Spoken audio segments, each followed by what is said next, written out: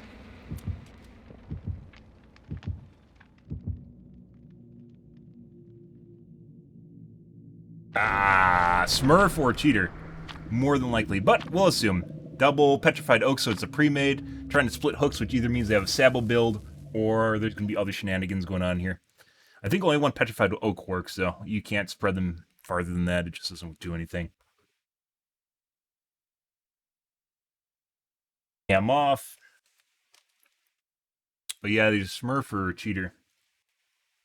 More than likely. There aren't many people that only have one game on their Steam account because they use their Steam account, right? Maybe this is just a low MMR lobby, guys. Don't worry. It's just a low MMR lobby. We got some starting players that just bought Steam, or just got Steam and just bought DVD. Could be their friends are trying to get them into it. We'll see. It's the Dwight once again.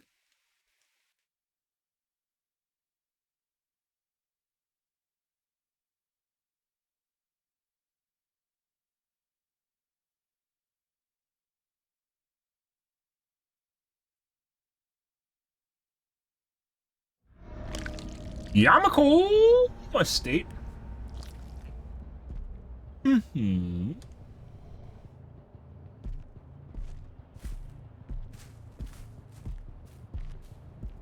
Break your cup doors.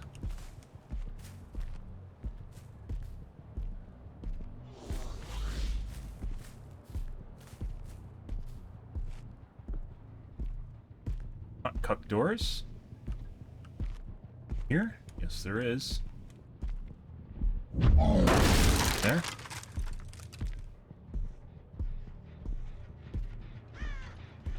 People. He's through there. I didn't move.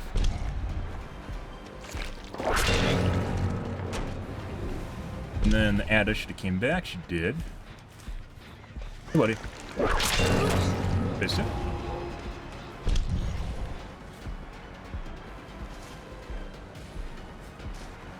Okay, maybe I gotta ease the lobby. We'll see.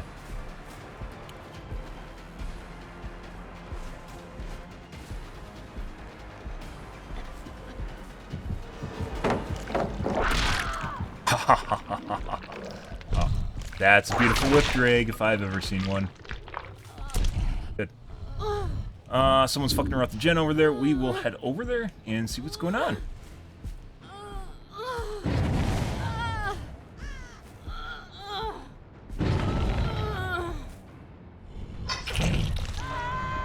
Nothing is going on. She went and got a vial. Back to the gen. Tap and leave. Probably gonna get unhooked behind us. Oh my god, that timing. Surprise!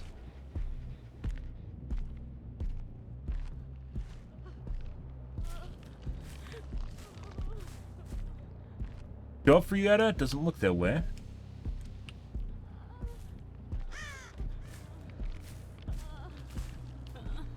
We don't have time to go back and tap until she goes phase 2. Wait. He looks fast. We will see, though. Yeah. Probably on the other side of the wall right now.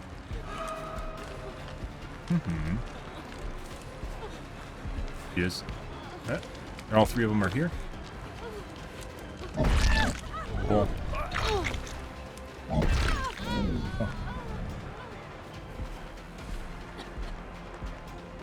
God, my right's running as fast as me.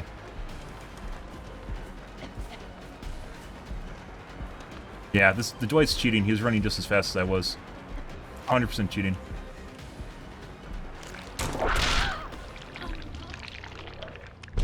Get the fuck out of here. I don't give a shit about your cheating piece of shit ass. Don't care, my dude.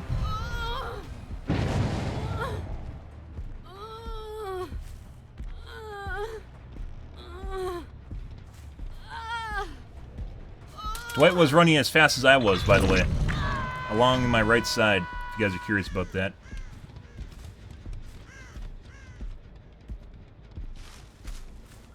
Goes, we'll apply some pressure and get someone else to come over here. He's definitely cheating. He's too fast. He does zigzags.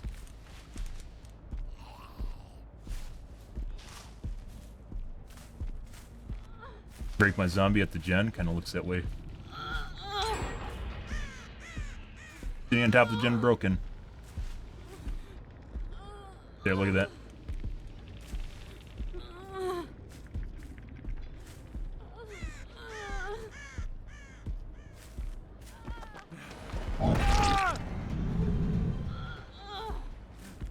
Yes.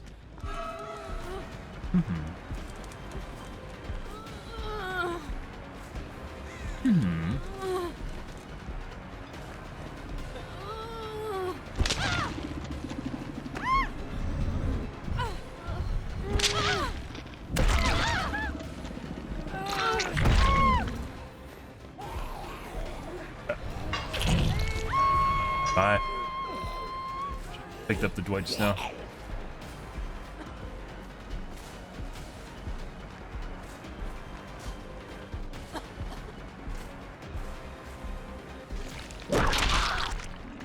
And no TR. So who do you think actually has Unbreakable? It's probably the Dwight, but we'll see. Someone has Unbreakable. Well, maybe not. Kate just won phase 2, so.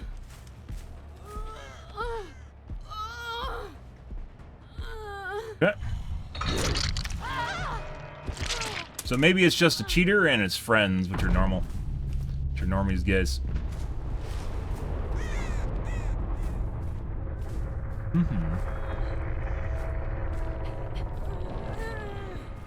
Buddy. Well, if Dwight wants to go and hide, we're gonna bleed him out, so.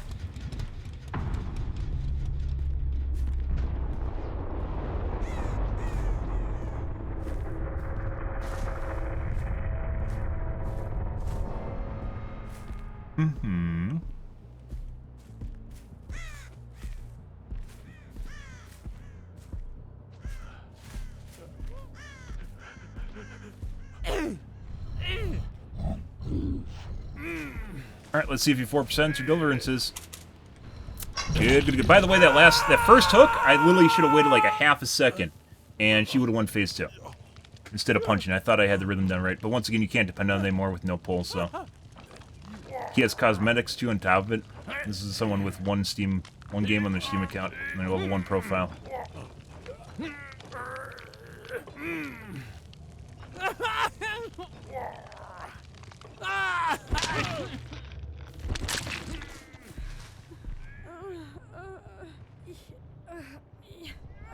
Very certain she doesn't have Power Struggle flip-flop. She would have been here a while ago. We're gonna wait for Dwight to die first. And just to be safe, we'll close hatch. Who wants to waste time? No.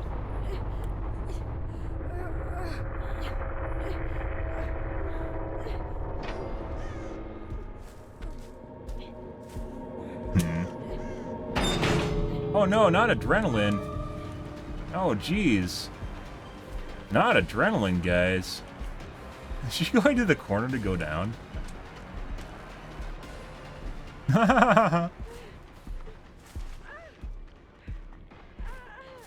Very fast, considering I have, no what? I shouldn't have taken 2 runs around that rock to do that, but you know.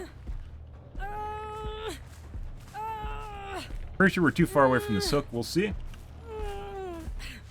Wants to go to the corner and go down. We can keep doing this. Right there. Yep.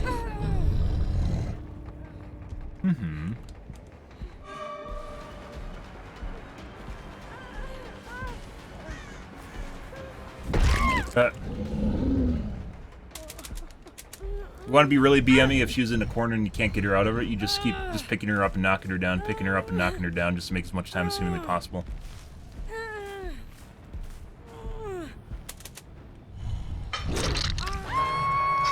Oh yeah.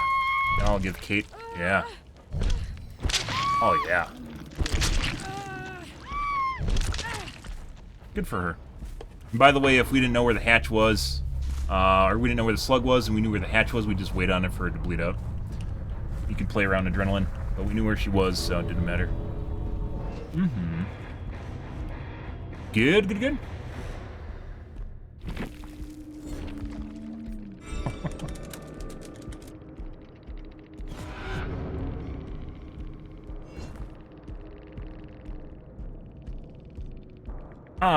Let's see here. There's the Dwight. The Kate's actually won 15,000 points somehow. Yeah. To win isn't trolling.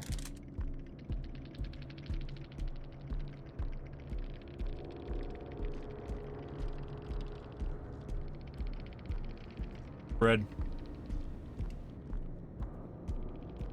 Using game mechanics? You mean like taking protection hits and body blocking? Okay, only survivors are allowed to try.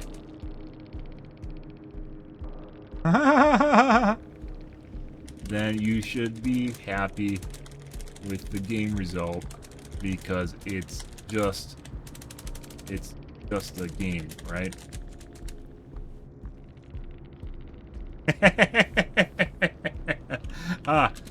Maybe your tone or calling me a troll. I don't know.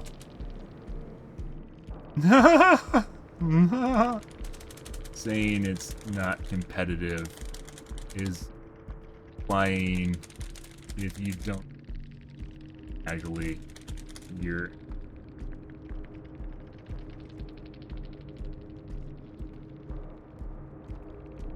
I said good comms. That's as opposed to bad comms. Not sure how that's an insult, unless you actually know that it gives you a huge advantage. Feels as though you are upset.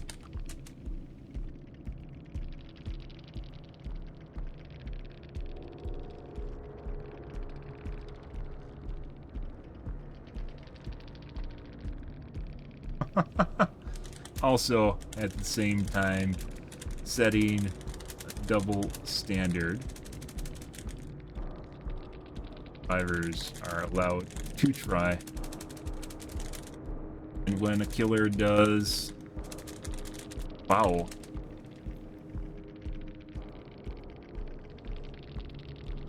that's right, foul. Ah, you implied it. Oh no, are we getting onto stipulating? Literally explained it. Huh. Uh-huh. So you made it seem like I can't take the game seriously. Not competitive, right? What's the opposite of competitive?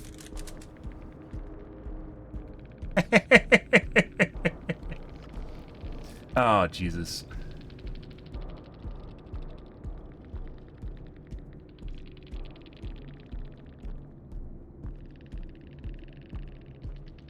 Not really a competitive game, so do as you please.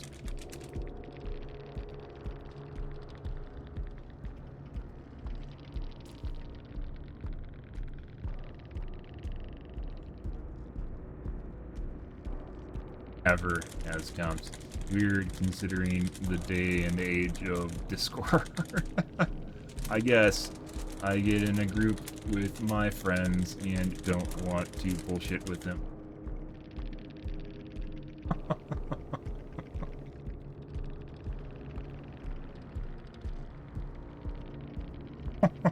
Oh, the retcon. I love when people like to pretend that you don't remember what they said, like literally like 3 lines up, three paragraphs up. Like they just expect you to be so stupid you don't realize what they're talking about. Still here.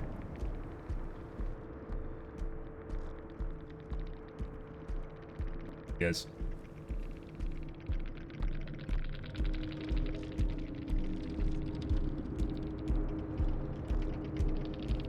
Discord is comps.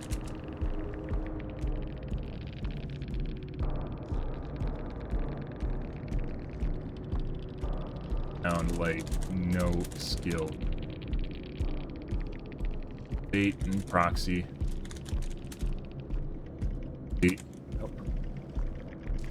Eventually not chase some people, i.e. the Dwight that was running at the same speed as me.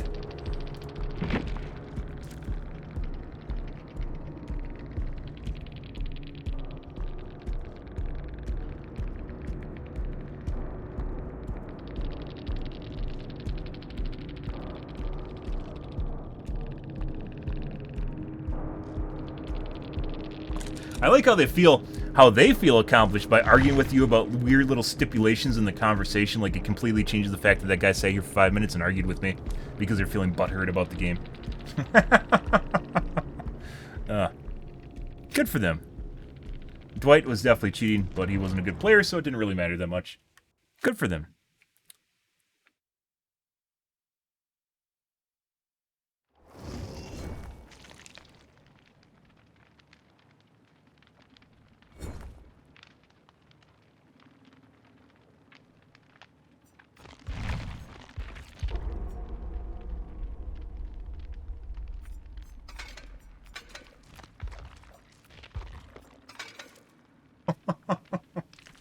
I love people that try to make you feel bad about, like, being competitive and trying to do good.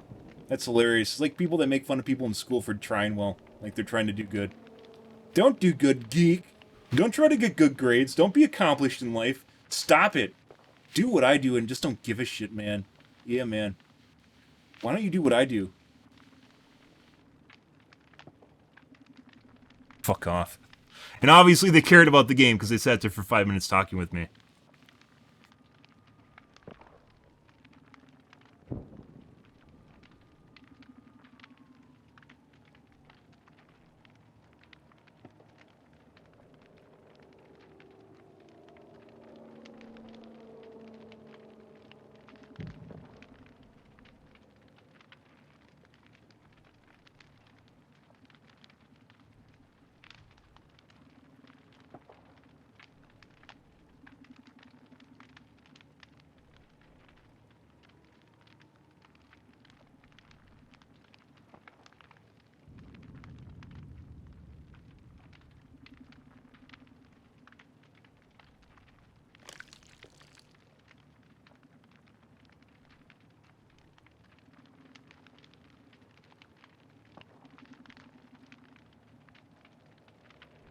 Next game. If we get one, we'll see.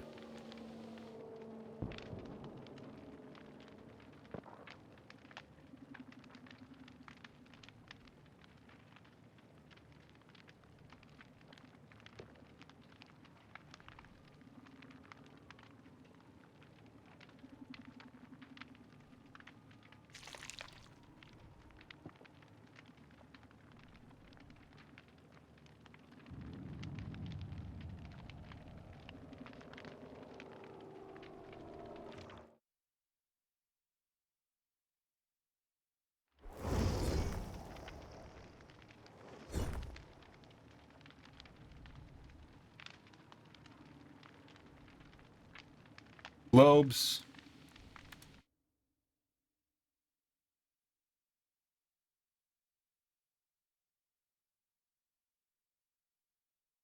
$8,000.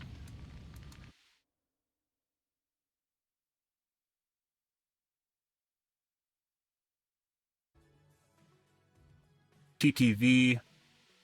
Doesn't stream.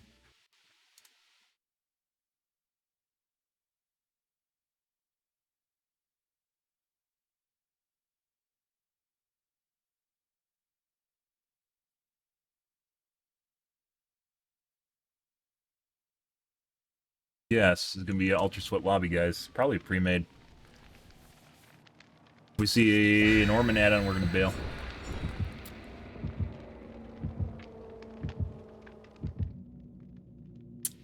Good, good, good.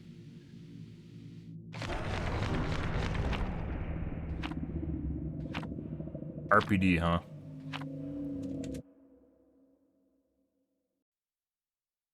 Playing Ultra Sweat and RPD. That probably means they're just gonna stealth the entire game and fuck around. Here, can do that. Game.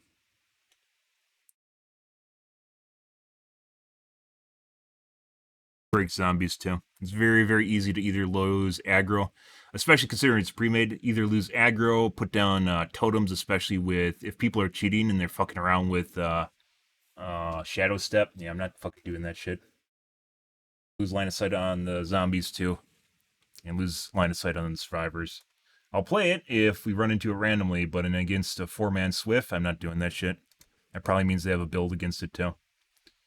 Not doing that. They can suck my dick.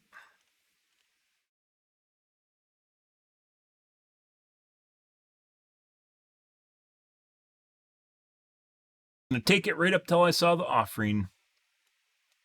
Good, good, good.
Yeah.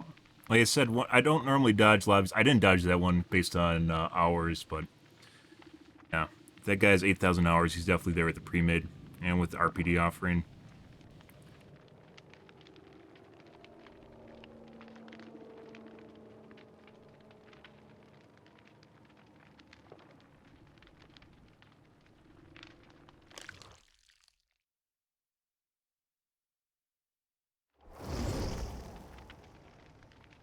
You got this time, guys.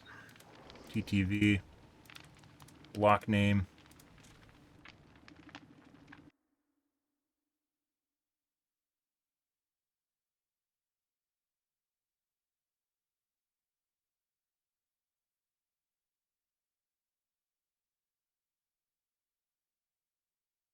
GTV that's live.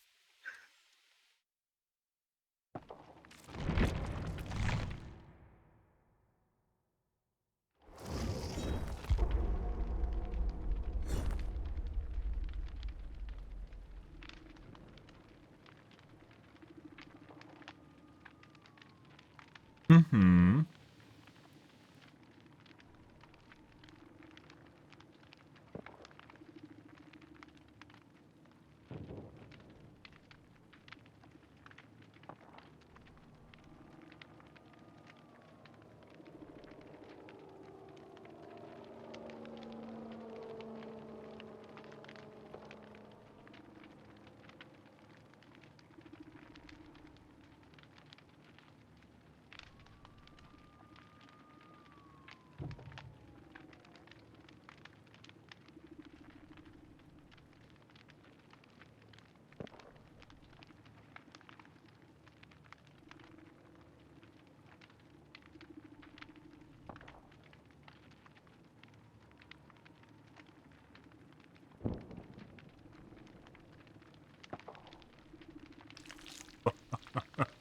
There's literally short videos of people refilling snack containers on YouTube now, Facebook, YouTube. Apparently that's the trend. 3 globes.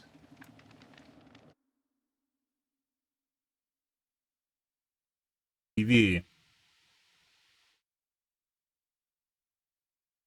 I stream regularly.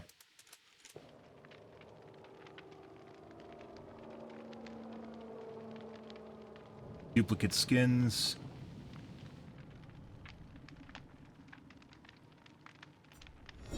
But yeah, I guess when they pick RPD, it's usually running Shadow Step and other add-ons to fuck with you using stealth. Yeah, it's not as bad as it used to be, but still there.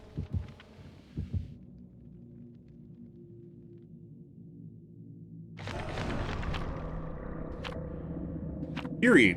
I don't really mind Eerie. Another pick. I think a lot of the problems with Eerie stems from the fact that people don't break the main building. You have to break the main building up. Yeah, I'm off. That's not nearly as usable as RPD is.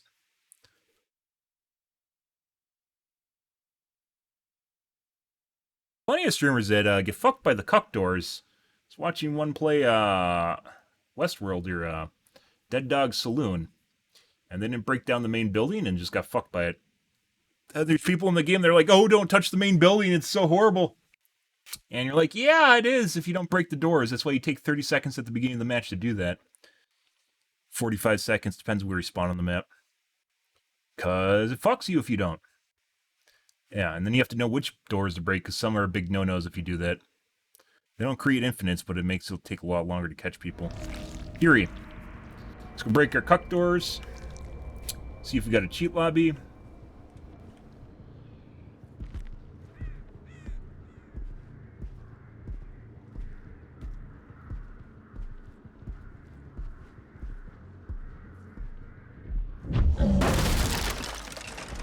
No. Probably it's dead. Maybe not. Bye. Not done with the main building yet.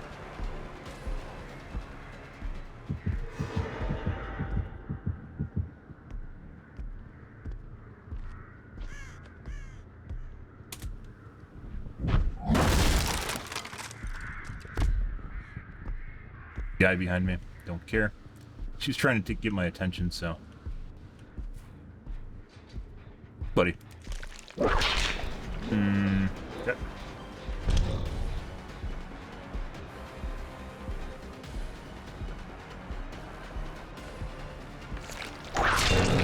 This too? Yeah.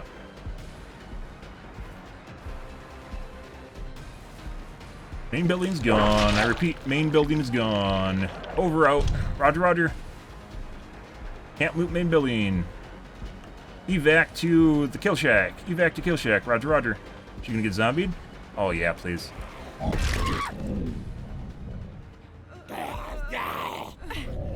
Behind me, they're at both gens. Let's see what we got going on here. There's one. Thanks, buddy.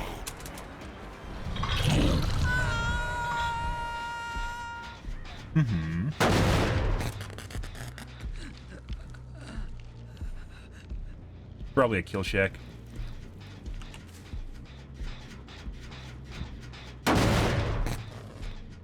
Hook. There it is.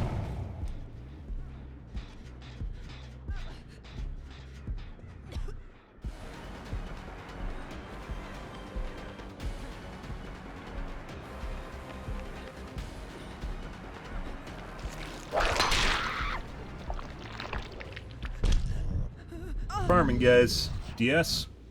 Nope. Did they move this gen? Not. I don't know what happened to the guys on this side of the map. Scoured that gen.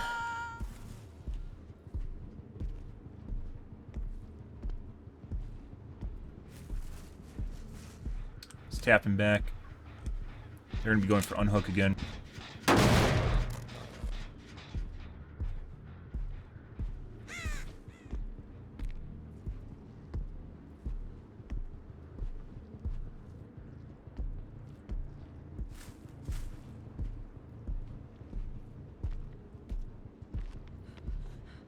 buddy. Oh, there we go.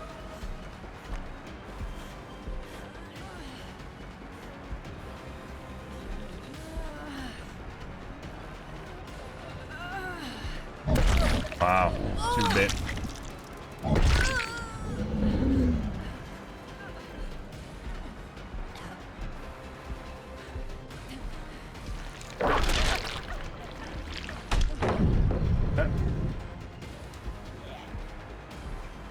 Bye.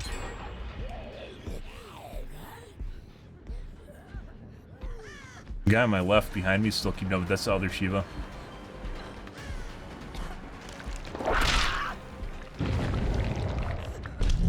Yes, now she has it. Dead.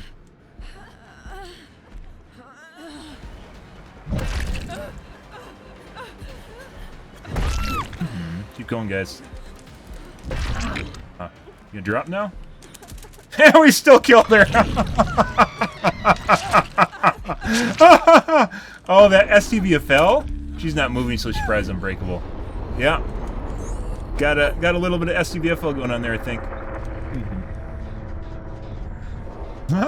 We lost stacks, but we also had stacks, so. Oh, buddy. Yep. I love when they do that. Oh, STBFL is so good.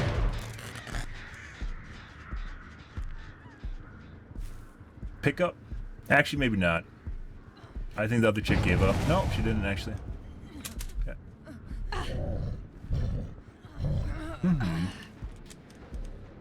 Oh, good thing she's not struggling, because we actually have a ways to go on hooks. No, did she sabo? Oh. Oh, are you on the gen over here? Looks like you're going back to the gen over here. Let's go find out what's happening over here, huh, Shiva? Yeah. Good zombie.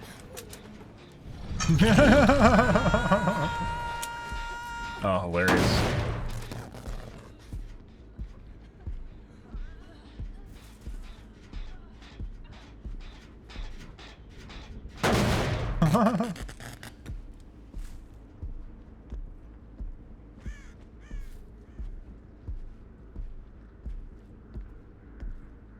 Where do you think's her friends at, guys?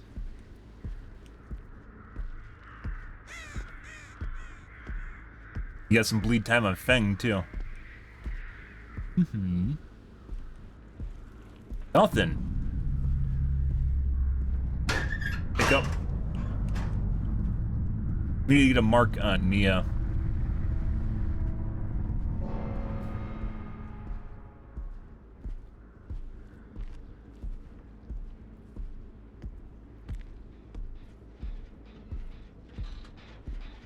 Hey guys.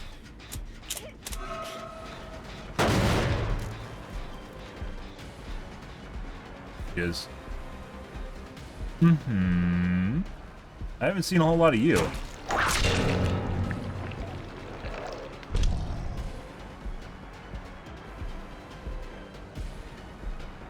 Nope. Push her back. Erratic scratch marks. Erratic scratch marks.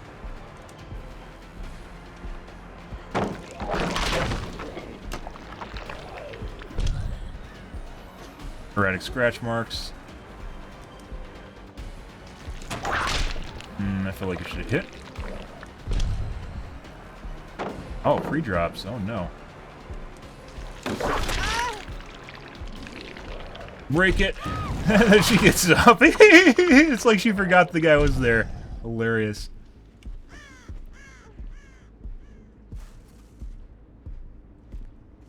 Bang. Oh, nope, she's gone. Bang hiding it. Ah, there she is. Hey, buddy.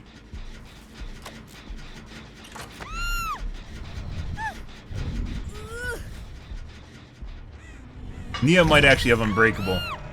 We'll see. Oh, she is at the kill shack, too, so she might even get hatch spawn here, if we are unlucky.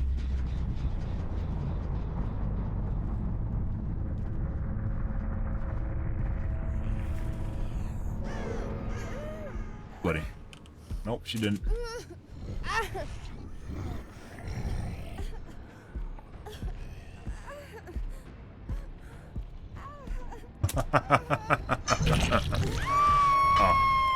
Oh, it gives you some tentacle too.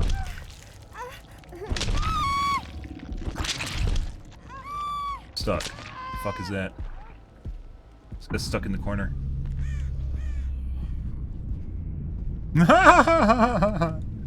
Good shit, guys. And pallet. Hey, look, guys, a normal game. Cool. Hilarious.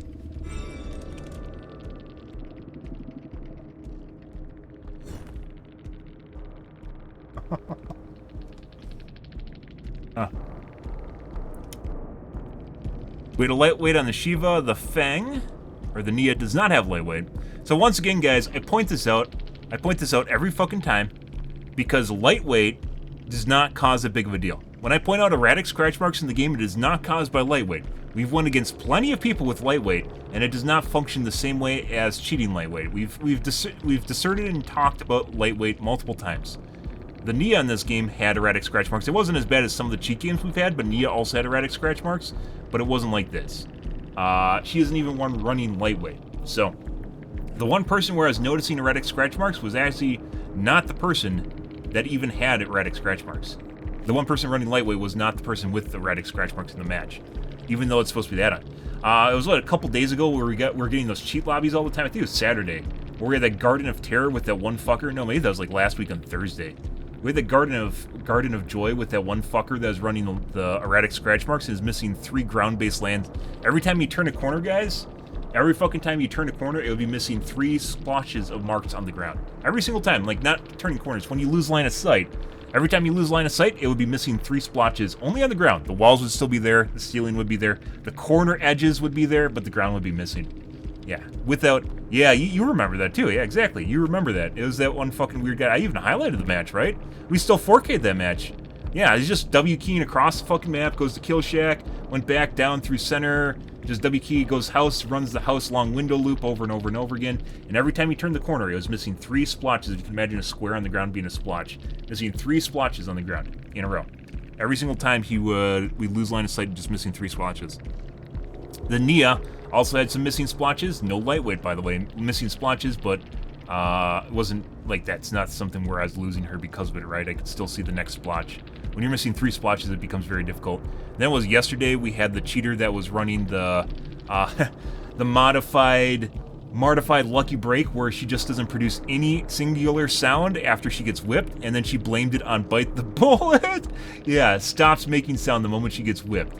Every single sound. She is infected. Once she loses a health state, she's infected. She's bleeding. And I mean, it hides blood marks, but you make grunts of pain. She didn't even have an Iron Will. Like, she didn't even blame it on Iron Will. Yeah. Yeah, like, you'd assume someone like that would be running Iron Will to cover it up, and they're like, no, Iron Will sucks. Why would I run that? Well, because you aren't making any sound, right? It would be the perk you're running to cover up the fact that you aren't making any sound. By the way, Iron Will does not cover up the infection sounds, so the sounds you make, coughing and wheezing stuff you make from being infected by Nemesis. That's sometimes why I'll infect someone. If someone's playing stealth, I will infect them. Even if I can down them, I'll infect them just to make sure if we lose them again, I'll have another method of catching up with them. Infection sounds are different than your grunts of pain. And it's another thing you have to do to keep up with them. Just like with the plague, when someone's infected, they go, and they, like, they do stuff like that. Nemesis also has infection sounds. They aren't as good as plagues, but they're still there. Yeah. That was last night running on the game on Gideon. Yep. With the one guy that was running. We left him for the... I think they still got Hatch. Left him for the end. Did they get Hatch? Yeah, I think somehow they got Hatch out of the game. Remember? But it was clear... Yeah, they like got off the ground or something. But clearly was not making a single sound after they got hit by... It's like anything you can program, guys, to fuck with killers. Anything you can imagine being programmed, this game allows, because there's almost no anti-cheat in the game. Just anything at all. Which, the most egregious of which is, you know, TrapperBot. TrapperBot actually, by the way, doesn't work anymore, but TrapperBot,